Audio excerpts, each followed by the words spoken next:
Sophia had always found solace in the quiet hum of the library, the dusty scent of old books, and the calming silence that wrapped her in a comforting cocoon. It was a small library, nestled between the buildings of a sleepy town. Yet it felt like the center of the world. Sophia loved it here, her little sanctuary from the noise of the outside world. She worked there, shelving books, organizing new arrivals, and helping visitors find what they were looking for. Most days, she found peace in her work, knowing the library's walls held more stories than she could ever hope to read. Her life was orderly, predictable, and for the most part, content, but every now and then, she wondered if something, or someone, was missing. Not that she was unhappy, but there were nights when she lay awake, her thoughts racing as she wondered what it would feel like to share her world with someone else. It was a rainy afternoon when she first noticed him. Ethan. She hadn't seen him before. He appeared quietly, slipping into the corner by the window as if he were trying to blend into the room itself. Tall, with tousled dark hair and a quiet intensity about him, Ethan immediately stood out, but not in the way that would draw attention. He wasn't the kind of person who demanded eyes on him.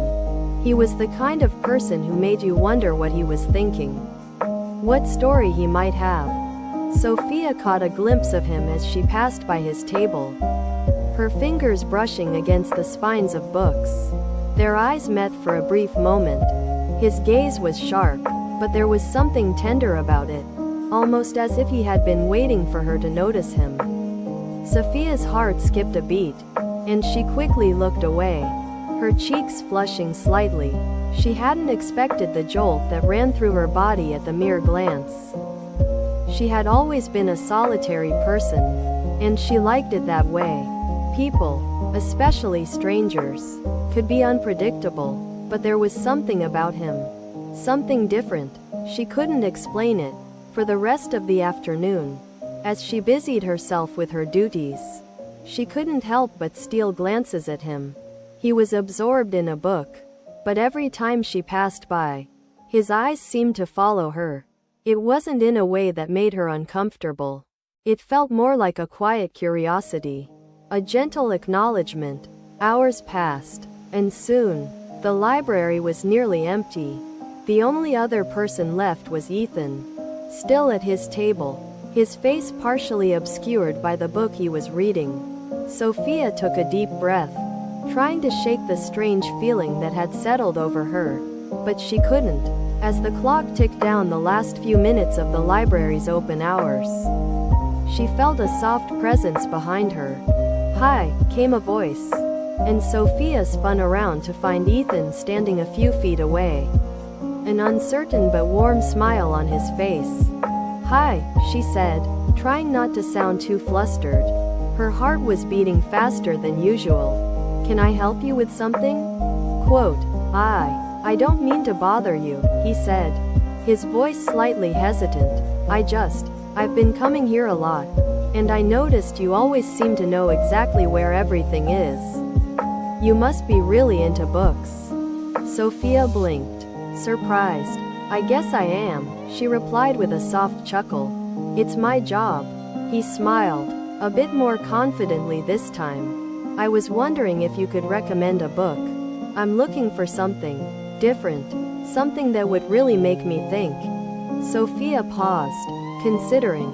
"Something that makes you think," she echoed, her fingers brushing lightly over the nearby shelves. "How about The Great Gatsby? It's classic, but it'll make you reflect on a lot of things. Life, love, ambition." Ethan's eyes brightened slightly. "That sounds perfect. I'll give it a try." As Sophia handed him the book, their fingers brushed. The contact was brief, but it was enough to send a jolt through her. She looked up to meet his eyes, and for a moment, the world around them seemed to disappear. "Thank you," Ethan said, his voice quieter now, as if he realized he was standing a little too close. He smiled at her, almost shyly, before turning to leave. "See you around," Sophia said, her voice soft. She wasn't sure if she had said it to him or to herself. In the days that followed, Ethan began visiting the library more frequently. He wasn't just there for books anymore. He came to see Sophia. At least, that's what it felt like. Every time she looked up, he was sitting in his usual corner, reading or writing, but his gaze often drifted to her when he thought she wouldn't notice. He had a way of making her feel like she was the only one in the room. Like he saw her, truly saw her. Their interactions grew more frequent. He would ask for book recommendations. But over time, the conversations became more personal. They talked about their favorite authors, the places they'd been, their dreams, and the things that made them feel alive. One day, as Sophia was shelving a stack of new books, Ethan approached her, his usual quiet demeanor now carrying a subtle sense of anticipation. "I was thinking," he said, scratching the back of his neck. "You mentioned you liked the classics. What about something modern?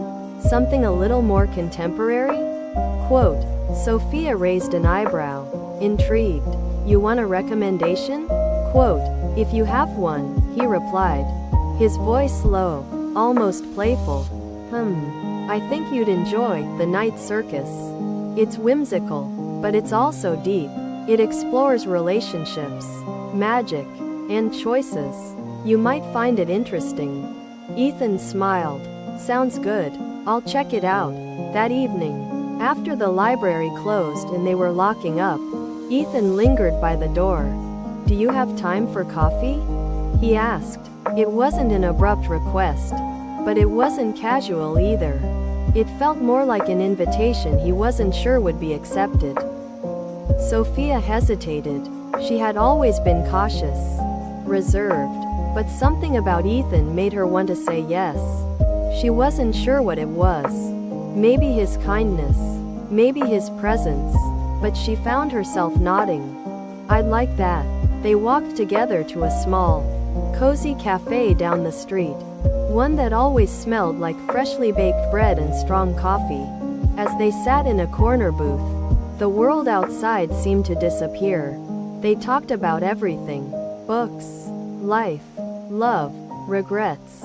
And as the hours slipped away, it felt like they were two old friends rediscovering each other, their connection deepening with every word. Ethan talked about his love for art, his struggles with his family, and his desire to travel the world. He had lived in several cities, but nothing ever felt like home. He spoke of his passion for creating stories he never shared with anyone. "I feel like I'm stuck in a loop," he said quietly, his gaze turning inward, "like I'm always searching for something, but I don't know what it is. It's like I've been chasing shadows." Sophia listened intently, her heart aching with a mixture of empathy and wonder. She had always been afraid to open up like he did, to be vulnerable, to admit she was lost, but with Ethan, it felt safe. I think we're all searching for something," she said softly. "Maybe we don't always know what it is, but I think sometimes we find it in the most unexpected places." He turned to her, his gaze searching, as if trying to decipher something in her words. "You're wise," he said, a faint smile tugging at his lips. Sophia chuckled, feeling the warmth of his compliment. "Maybe I just read a lot of books." As the weeks passed, their bond grew stronger. Sophia began looking forward to Ethan's visits. They would meet at the library or go for walks in the park. They spent weekends exploring the town, talking for hours about their pasts and their dreams. One Saturday afternoon, after a particularly long conversation about love and the complexities of relationships, Ethan turned to her with a look of quiet seriousness. "Sophia," he began, his voice low, "I have to tell you something." Sophia's heart skipped a beat. She wasn't sure why, but she suddenly felt a little nervous. She watched him closely, waiting for him to continue. I've been thinking about you a lot," he said, "and I know we've only known each other for a short time, but there's something about you that I can't ignore. Something about the way you see the world. The way you talk about the things that matter to you." Sophia's breath caught in her throat. She hadn't expected this. She had thought about him too, but she didn't know if he felt the same. "I feel the same way," she said quietly. "But I'm afraid, Ethan. Afraid that if we get too close, I might lose myself. I've always been cautious." Ethan reached out, taking her hand gently in his. His touch was warm and steady. "You don't have to be afraid," he said softly. "I'm not asking you to change. I'm just asking if you'll take a chance on me. On us." And in that moment, something inside Sophia shifted. The walls she had carefully built around herself began to crumble, and she realized that sometimes the only way to truly live was to take a leap of faith. "I'll take the chance," she whispered, her voice full of resolve. As the sun began to set, casting a golden glow over the town, Ethan smiled and pulled her into a gentle hug. And for the first time in years, Sophia felt something deep inside her stir. Hope, love, and the promise of a future she hadn't dared to dream of before. Sophia and Ethan's relationship was never perfect, but it was real. They built their love on honesty, trust, and the willingness to be vulnerable with each other. Together, they created a life that was both ordinary and extraordinary. They traveled, laughed, cried, and grew, but above all, they found something neither had expected: a love that felt like home. Through all the uncertainties of life, they discovered that sometimes the best stories are the ones we write together. Their love was one that would endure, a story still unfolding, page by page.